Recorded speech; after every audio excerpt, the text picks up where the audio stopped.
Some new details now on that harrowing rescue of a base jumper from the side of a cliff on the Superstitions. Tonight, the rescuers themselves revealing just how close they came to disaster.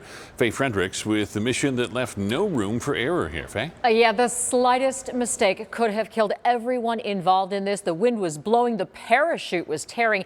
It was incredibly dangerous, but a risk rescuers felt they had to take when they heard what was happening hundreds of feet up the side of that mountain.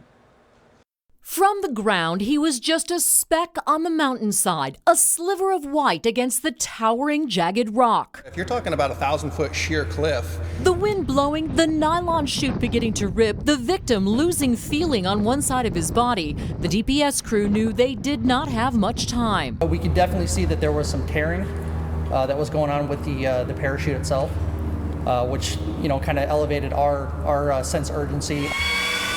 The cable ready, pilot Scott Clifton tries two different approaches. Being the one to go down there, I knew that we're going to have to deal and get the parachute off him at some point, and that was going to create a potential entanglement hazard. We were also concerned about the rotor wash and wind causing more damage. The crew quickly realizing there was another problem. The jumper was about 267 feet down.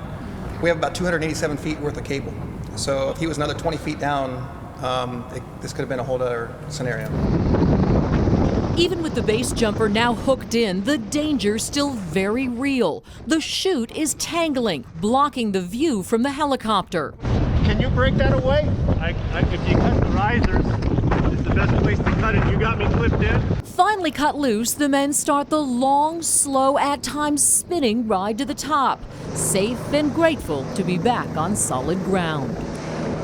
And because this kind of rescue is considered so dangerous, the Pinal County Sheriff's Office was initially planning a ground rescue, but that would have taken hours. And remember, the chute was ripping. So beginning to end, the DPS crew able to get that base jumper down in just 15 minutes.